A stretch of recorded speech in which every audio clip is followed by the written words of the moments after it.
A ver, ¿por qué les parece que la vida de un hombre que vivió hace más o menos 2800 años puede tener algo que ver con nosotros? Porque hace mucho tiempo, ¿no?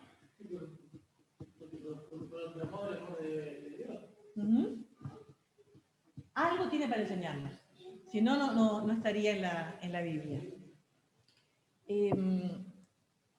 A mí me parece que está bueno cada tanto repasar de alguna manera la visión de la historia que los cristianos tenemos, ¿no? Una visión global para ver dónde llegamos a estas cosas. Porque en la iglesia, a ver, ¿de cuántos personajes bíblicos ustedes han escuchado hablar? Mencionen algunos, por ejemplo. ¿Quién? Pedro. ¿Quién más? Sansón. Daniel. Mateo. Jonás. David. Moisés. Jacob. Jesús. Y de repente, bueno, a ver, Pedro y Daniel, ¿qué tienen que ver, no? ¿Sabe por qué es importante tener un plan general, una idea general? Es lo que se le llama un poco la historia de la salvación. O sea, nuestra salvación tiene toda una historia, ¿ah? Estamos en un momento particular de la historia, pero hay toda una historia atrás nuestro y hay toda una historia que viene después. ¿Ah? Entonces, con unas imágenes muy sencillas, ¿querés poner la primera? A mí me gustaría empezar a pensar, y le voy a pedir a ustedes después que tengan la Biblia a mano y les voy a indicar en qué. ¿Querés poner la primera imagen? A ver, vamos a hacer una especie de línea del tiempo. ¿Ah? ¿Saben lo que es una línea de tiempo? ¿Ah? Donde, ¿quiénes están en el liceo, en la UTU, tienen historia, han tenido historia? ¿Ah? Lucas, lastimosamente, bueno. ¿Ah? Entonces, una línea del tiempo hiper sencilla de la historia de la salvación, para saber dónde estamos parados. ¿Y dónde está parado el liceo? ¿Y qué tiene que ver el liceo en la historia de la salvación? Entonces, ustedes acá abajo van a tener un poco los años. Acá estamos 2000 a.C., 1900, 1800. ¿Ah? La historia de la salvación, uno puede decir que empieza con Abraham, ¿ah? Que sale desde Ur, y vamos a ir a la parte de atrás de la Biblia de tapa dura. Vamos a buscar el primer mapa que aparece. El primer mapa que aparece, ¿cómo se llama? Al final de todo. Bueno, esa es otra. De esta Biblia. El mundo antiguo, ¿está? A ver, ubiquen el mar Mediterráneo, ¿sí? Egipto. ¿Lo ubican ahí? Bueno, por ahí empieza la historia, ¿está? Ubican a Ur. ¿Dónde está Ur en ese mapa? Que es de donde sale Abraham. A ver. ¿Cerca de qué está Ur? Hace poco hubo una guerra ahí. ¿Lo ven a Ur? ¿Está cerca de qué? Y en cuanto a mares. En cuanto a mares, ¿cerca de cuál está? El Golfo Pérsico. ¿Lo ven ahí? ¿Ah? ¿Qué hay ahí en el Golfo Pérsico hoy en día? ¿Qué hay en el Golfo Pérsico? Que está toda la flota de Estados Unidos ahí, todas las flotas más poderosas del mundo están ahí, en el Golfo Pérsico. ¿Qué hay ahora? Petróleo, gente, petróleo. ¿Ah? Está lleno de petróleo, todos los países del Golfo Pérsico. Y en esta vueltita, cerca de donde está Ur, hace un tiempo hubo una guerra, varias guerras, parece que no se terminan nunca. ¿Está? Por ahí está Kuwait, más arriba está Irak. Es una zona de guerras permanentes por el petróleo en este momento. De ahí sale Abraham y empieza a ir hacia el mar Mediterráneo, no podría decir, hacia esa zona. ¿Está? Ahí arranca, de alguna manera, la historia de la salvación. Las historias vinculadas con Abraham y con los patriarcas están ahí. Después de Abraham, ¿quién viene? ¿Quién es el hijo de Abraham? Isaac. ¿Ah? Isaac, ¿cuántos hijos tiene? Tiene muchos más, pero hay dos hijos en especial, y uno en particular, que se llama Jacob. ¿Se acuerdan? Es toda la historia de los patriarcas, de las matriarcas. ¿Ah? Abraham, Isaac, Jacob, 12 hijos. ¿Ah? Los 12 hijos, ¿quiénes son estos 12 hijos? Vamos a ir al mapa acá.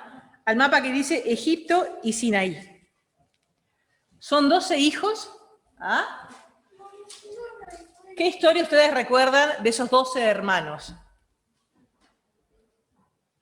Una historia muy, muy contada en la escuela dominical. Uno de esos 12 hermanos, ¿quién es?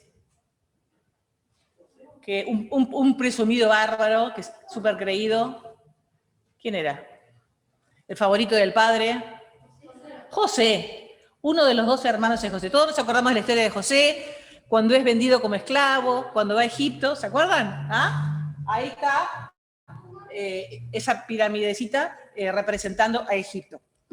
Y ustedes recuerdan que después de la historia, José, todo lo que pasa en Egipto, pasa a ser un principal, viene un gran hambre en Palestina, y los hermanos de José van a vivir a Egipto, con toda la historia larga. ¿Ah? Pasa a la siguiente. Ahí estamos ya en 1700 antes de Cristo. Seguí nomás. ¿Qué pasa después? ¿Cómo sigue la historia? La esclavitud en Egipto, Moisés, toda la historia de Moisés, ¿ah? La Pascua, la liberación de Egipto, ¿ah? Y empiezan ahí a dar vueltas por Egipto y Sinaí. Ven el mapa acá, la península, lo que es la península arábiga, dan 40 años vueltas ahí. ¿Ah? Y después de 40 años, esos 12 hermanos y todos sus hijos, en realidad los hermanos ya no estaban, pero todos sus descendientes van volviendo a Palestina, ¿ah? A Canaán. Y cuando llegan a Canaán, es toda la época de la conquista de Canaán. ¿Se acuerdan? ¿Quiénes están ahí? Bueno, en el desierto, la alianza en el Sinaí, los 10 mandamientos. ¿Ah? Después, ese que está con la lanza así, ¿quién es? Josué, que representa de alguna manera la conquista de la tierra. Porque ellos estuvieron como 600 años afuera. Obviamente que los pueblos de al lado se agarraban la tierra. ¿Ah? La conquista nuevamente de la tierra prometida. Después viene una época en que dice que no había rey en Israel, cada cual hacía lo que mejor le parecía. Y es la época de los jueces. ¿Se acuerdan de quién es el más famoso de todos? O de los más famosos. ¿Qué jueces recuerdan? ¿No? Bueno, hubo 7 jueces en Israel. Gedeón, Débora, una jueza también. ¿Ah? La época de los jueces.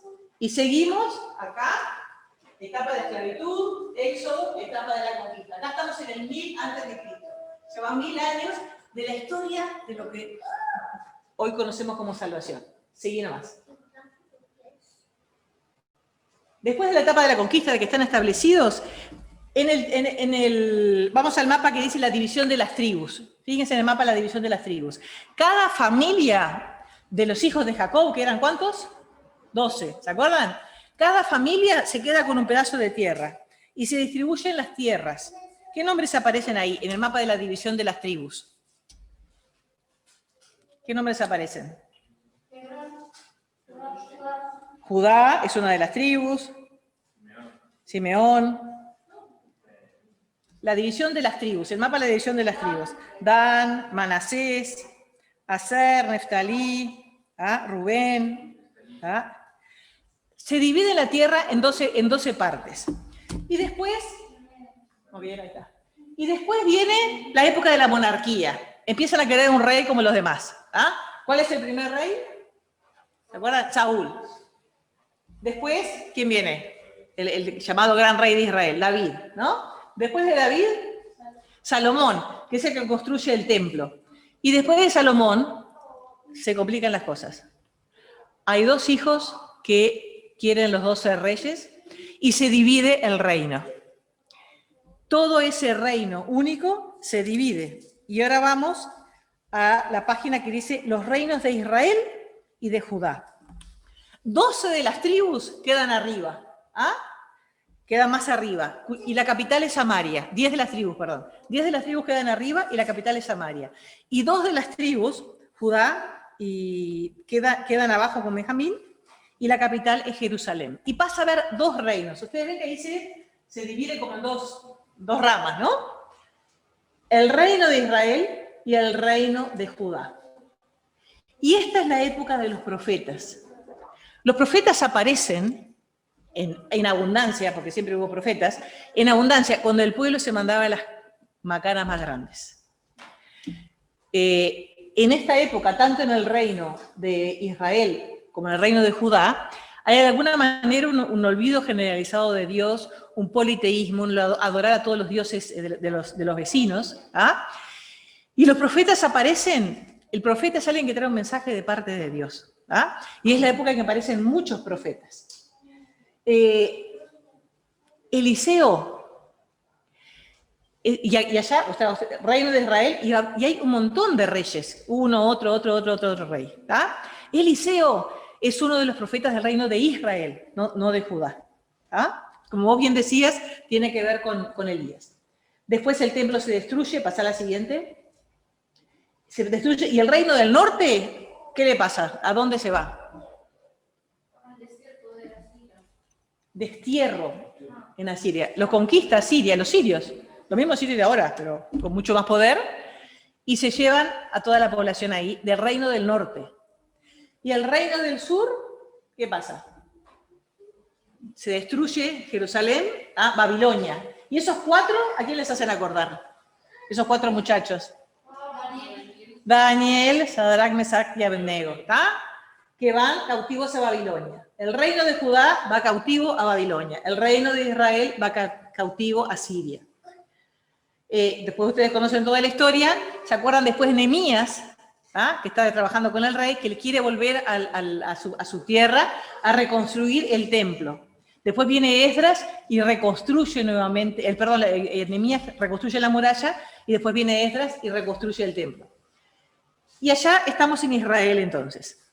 En Israel, en un momento, pasa un poquito más para simplemente recordarlo, Esdras y Nehemías reconstruyen la ciudad del sur, ¿está? Del sur, no del norte. La época de Alejandro Magno, ahí ya estamos, acá es el 400 a.C., Este es el llamado etapa griega, lo que se le llama el periodo intertestamentario, la época de Alejandro Magno, de los macabeos, la destrucción del segundo templo, Pompeyo y todos los emperadores, la etapa romana y el nacimiento de Jesús. Entonces, de alguna manera, esta es la historia de la salvación antes del nacimiento de Jesús. Y es importante como ver toda la globalidad. Pasa la otra. A ver si entendemos este esquemita, que nos ayuda a situarnos. Porque tenemos una cosmovisión del mundo y está bueno entender dónde está cada cosa. Ahí ven, Antiguo Testamento y Nuevo Testamento. De alguna manera es la historia de la salvación. Y el eje con el que lo hace es a través del reino, ¿no? En la creación, el reino modelo. Relaciones perfectas entre los géneros, con la creación, con Dios. El reino perdido, la caída, ¿no? El reino prometido, los patriarcas, ¿no? Yo prometo que voy a restaurar las cosas. El reino, ahí dice, parcial, ¿no? Éxodo y hasta los jueces. El reino parcial, los reyes, el templo, la división del reino. El reino profetizado, es la época de oro, uno podría decir, de los profetas. El norte, allá arriba, y el sur, acá abajo. Samaria como capital arriba, Jerusalén como capital abajo. Y por la vía de Judá es que llega Jesucristo. Jesucristo, ¿se acuerdan aquello de la raíz de Judá? De ahí viene Jesucristo.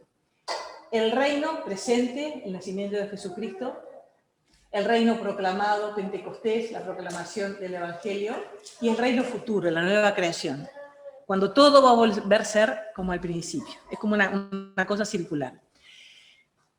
¿Se entiende este esquema? Es como para ubicarnos en qué parte de la historia estamos. Estamos ahora, sí, todavía no, el reino está siendo proclamado, está parcialmente, no está completo. ¿Qué pasa con Eliseo? El nombre de Eliseo quiere decir Dios es salvación. En esa época era tal el desastre que había en Israel que había muchos profetas. La gente no les daba mucha pelota, ¿no? La verdad. A algunos más, a otros menos. Pero el principal de los profetas era Elías, como vos decías. Elías era reconocido como un profeta muy importante. Elías pasa un montón de cosas, después ustedes van a hablar de Elías. Cuando Elías se va haciendo viejo, Elías también forma escuelas de profetas, tienen como aprendices de profetas. Y tenía un montón de aprendices de profetas seguramente Elías. Pero en un momento determinado Elías hace algo que parece como sorprendente. Elías tenía un manto, ¿para qué les parece que puede servir esto a una persona que vive en el desierto? A ver, ¿para qué puede servir? ¿Quién quiere venir acá a ver? Dale, vení, a ver, vení Bruno. Lucas, digo. Vení Lucas, a ver, ¿para qué puede servir esto? ¿Qué usos puede tener un manto? A ver, ¿qué te parece? En el desierto se podría usar así para proteger el sol. A ver, ¿cómo usaría la protección del sol? Muy bien, hacer una capita, muy bien. ¿Cómo más lo podrías usar? ¿Para qué más lo podrías usar? Podrías usarlo para abrigarte. Abrigarte cuando hace frío, ¿qué más? ¿Qué más les parece? Por la arena. Por la arena, para acostarse en la arena, ¿no? ¿Para qué más lo podrías usar? También para dormir. Para dormir, lo puedes hacer un rollito, en vez de almohada. Elías, gracias. Elías tenía un manto que todo el mundo sabía cuál era el manto de Elías. Yo no sé si tenía un diseño especial, si tenía algo especial, pero era un manto característico de Elías, que solo Elías lo usaba. ¿Ah? Y el manto de Elías, el manto de los profetas, de alguna manera significaba la responsabilidad, significaba la tarea que estaban haciendo. ¿Ah? Representaba la tarea, el poder que Dios les había dado para hacer esa tarea. Y cuenta la historia. Elías tenía un montón de escuelas de profetas. Sin embargo, cuenta la historia en Primera Reyes, capítulo 19. 19. Perdón, antes que eso. Más cerca, más lejos, más alto. Vamos a ver qué tiene que ver esto. Más cerca, más lejos, más alto. Pasá a la siguiente. Pasá nomás. Elías había estado re deprimido. Estaba escondido de una cueva, lo habían perseguido, le habían reventado a pedrada, bueno, un montón de cosas.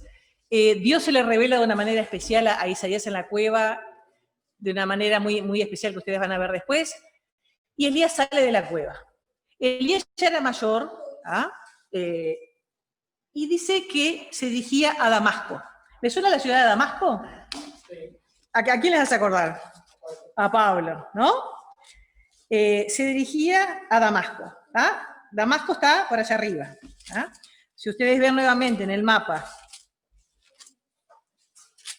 en la conquista de los reinos de Israel y Judá, Damasco está por allá arriba. ¿Ah? Viene en la puntita superior derecha del mapa, ahí está.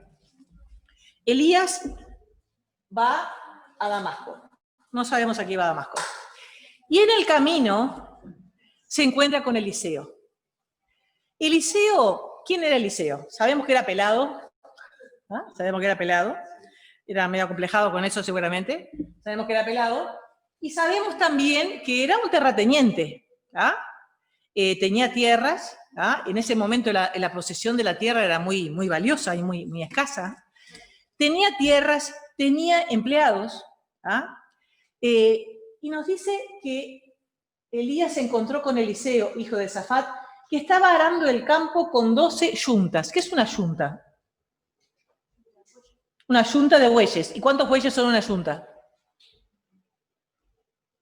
2.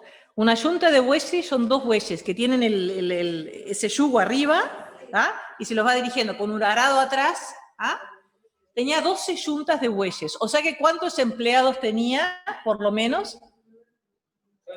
6 por lo menos, o 5, y si dice que él llevaba la última. O sea que por lo menos 5 empleados tenía. Tenía 12 bueyes, tenía tierra. Era una persona acomodada en ese momento. No sabemos de antes, nada de antes de él. Y cuando Elías pasa por ahí, por el camino, se acerca, agarra el manto Elías y se lo tira. ¿Se lo tira? ¿Así? Se lo tira. Se lo tira a Eliseo. ¿Pasa a la siguiente?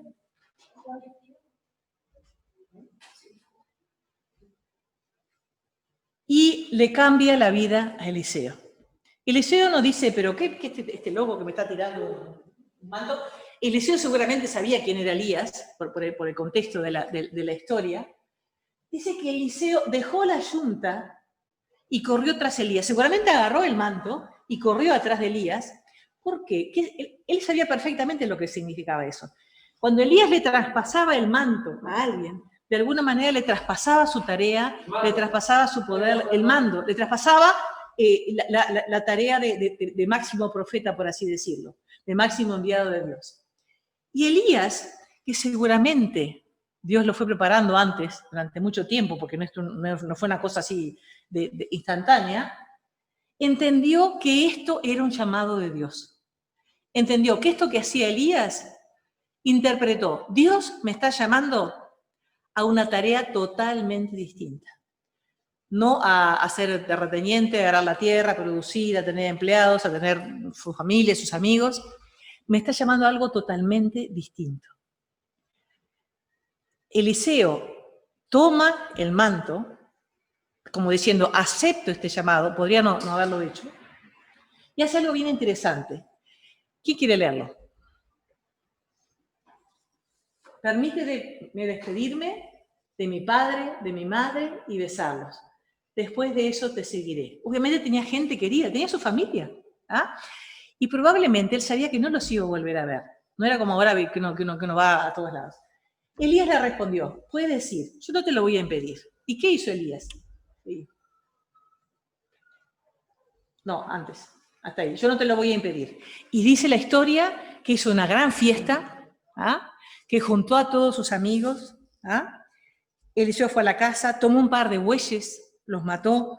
Con la leña del arado coció la carne. Los bueyes que le servían para trabajar, dicen, no, ya no los vamos a usar para trabajar. Vamos a usarlo para despedirnos. Con las maderas del arado cocinó la carne e invitó al pueblo al banquete.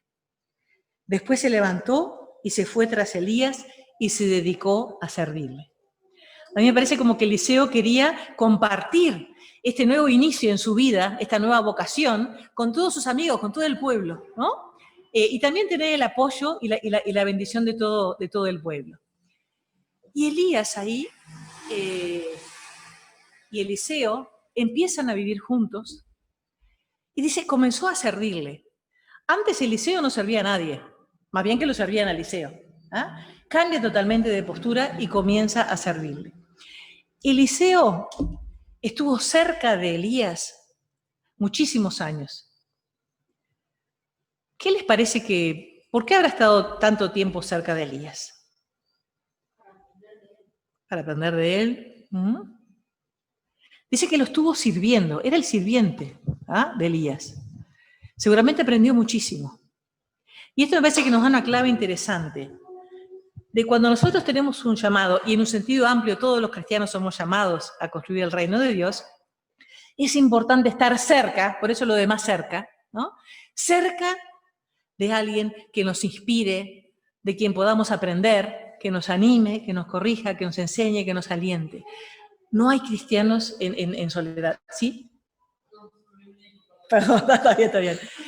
Entonces, Eliseo cambió de profesión. Miren a esa gente de repente que es bancario. Yo tenía un amigo que era el gerente general de una farmacéutica acá en Uruguay. Y de repente estaba tan podrido de ese trabajo, tan estresado, tan angustiado, tan deprimido, dejó todo. Dejó todo, se compró un campito en Minas y se puso a plantar olivos. Olivos. ¿Ah? Y esos cambios radicales. Eliseo fue una cosa por el estilo. Un cambio radical de vida. Y de mandar a un montón de gente, se puso en un lugar de humildad cerca de Elías. Como diciendo, este es el mejor profeta, el mejor representante de Dios, el que más sabe, el que tiene las cosas bien claras. Yo me quedo al lado de este y voy a aprender. Más cerca. Se quedó cerca de alguien de quien podía ser bendecido, que podía bendecirlo. No se quedó al lado del más divertido, porque Elías era medio depresivo, Elías era medio cascarrabia, ¿no? No, se quedó cerca del que estaba más cerca de Dios, quizá. Más cerca. Poco tiempo después, y se los cuento para no leerlo, pasa el tiempo, pasan los años, y Elías se da cuenta que va a morir. Y por alguna razón él se quiere ir al otro lado del río, al otro lado del Jordán. Y empieza ¿vieron como los elefantes, eso que se dice que van al cementerio de elefantes cuando sienten que se van a morir, ¿no? Que emprenden como un camino. Bueno, Elías de alguna manera sabía que iba a morir, Eliseo también lo sabía, todos los otros profetas que había por ahí también lo sabían. Y Elías emprende un camino que implicaba atravesar el Jordán. Y todos los demás profetas, cuando van viendo venir a Elías y con Eliseo atrás, dicen, Eliseo, ¿qué está pasando acá? Ellos sabían que Elías iba a morir. Y le dicen a Eliseo, ¿por qué no estás acá? No, yo voy más allá. El resto de los profetas se quedó mirando de lejos. Se quedó de lejos en su lugar, no se movió de su lugar de trabajo. Podían ser trabajos muy honorables, pero no se movió de su lugar de trabajo.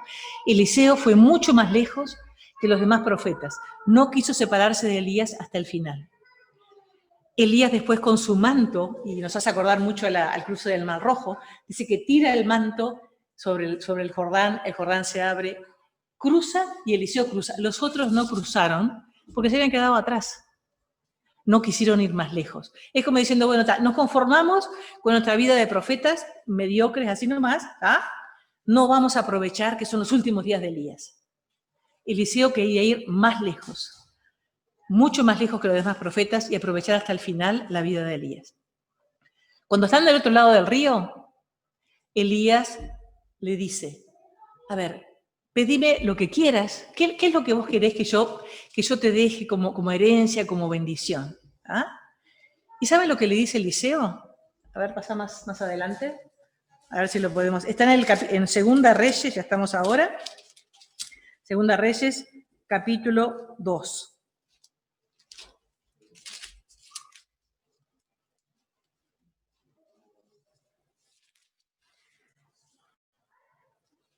Capítulo 2, versículo 9. Al llegar al otro lado, Elías le dijo a Eliseo, ¿qué quieres que haga yo por ti? Pedime lo que quieras antes de que me separe de ti. ¿Y saben lo que le pide Eliseo? ¿Tienen idea de lo que le pide? ¿Qué le pide? A ver. ¿Qué le pide? Una doble porción de tu espíritu. ¿Qué será eso? Elías dice, pero mirá que eso es muy difícil. Esto simbolizaba, esto del espíritu de Elías. De alguna manera, Eliseo le está diciendo, yo quiero hacer y tener el doble de lo que tuviste vos. Fue más alto. Pidió lo más alto posible. No se quedó, como diciendo, no va a haber nadie más grande que Elías, yo me quedo acá abajo, Elías va a ser el primero. No, quiso más. Quiso hacer el doble de lo que hacía Elías. Estuvo más cerca, fue más lejos, no lo dejó en ningún momento, y quiso lo más alto, quiso lo más grande de Elías. Eliseo después es un profeta durante 60 años. Hay 4 o 5 reyes que se suceden en el reinado de Eliseo, y Eliseo es una persona reconocida por todo el reino. Tenía ascendencia sobre los reyes, pero también tenía ascendencia sobre los más humildes. Tenía muy buena empatía. Ustedes se acuerdan seguramente de viudas que iban a Eliseo, de Naamán, ¿se acuerdan de Naamán? Es parte también de esa historia. Y Eliseo tiene 60 años de ministerio muy fructífero.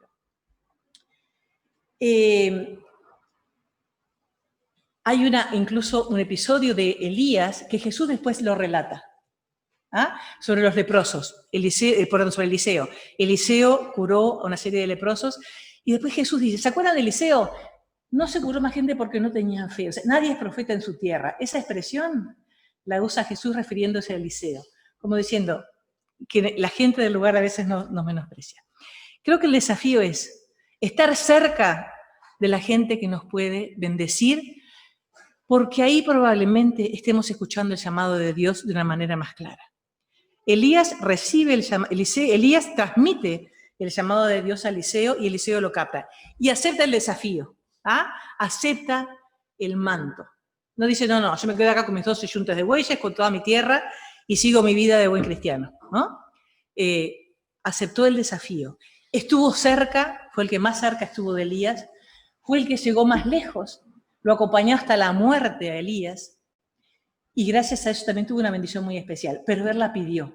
Quiso tener una mayor cantidad de bendición que Elías.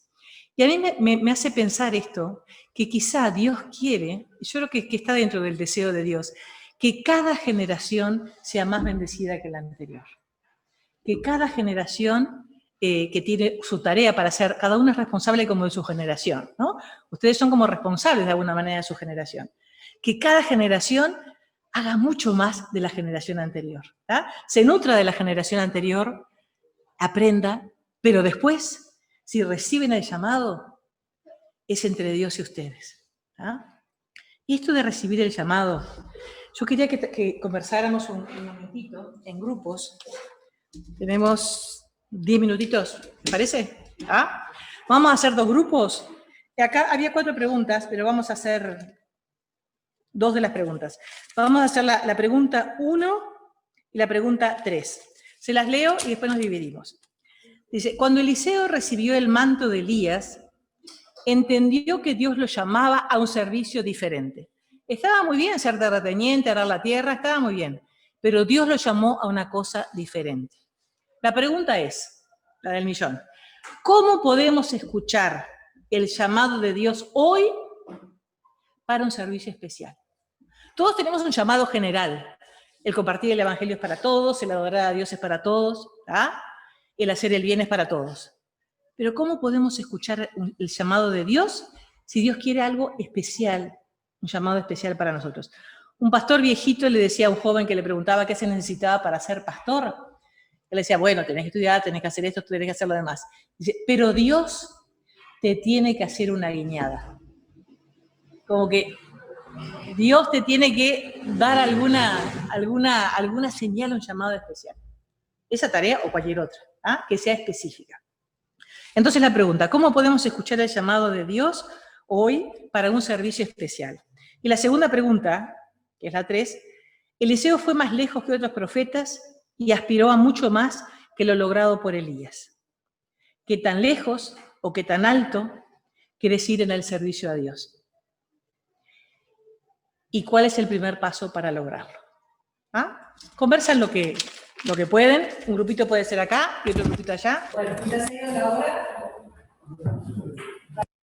Queríamos que de cada grupo, no que nos cuenten todo lo que hablaron, de cada grupo nos digan algo que les parece que puede ser de bendición para los demás en relación a lo que hablaron. ¿Ah?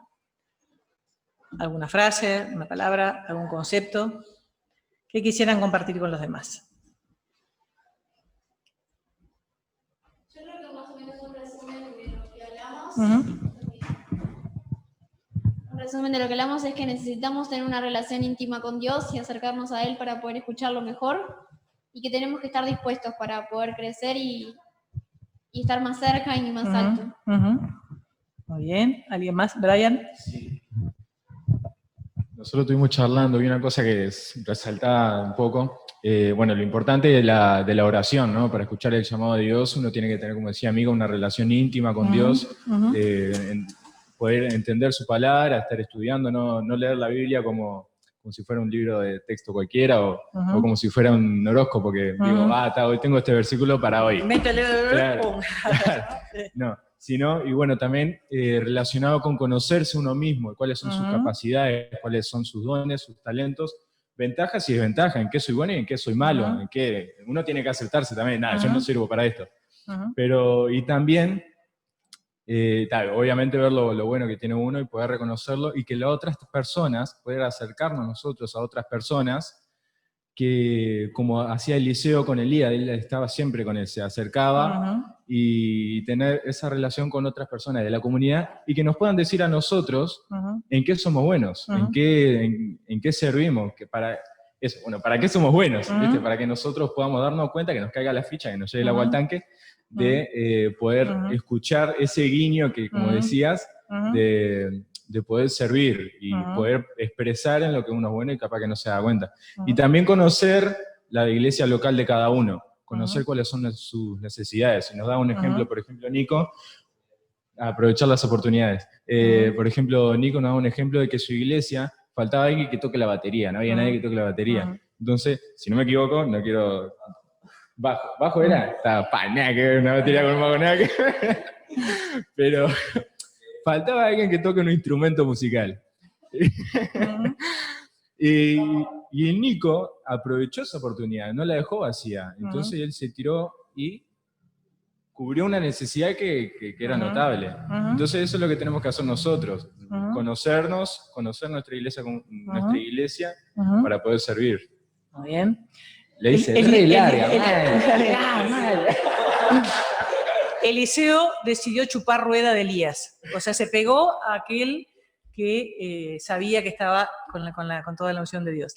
El otro grupo, ¿qué quiere compartirnos? El grupo que estaba acá. Sí. De la zona de confort, que muchas veces Dios nos llama. Ay, muy que no hagas eso de vuelta. Sí.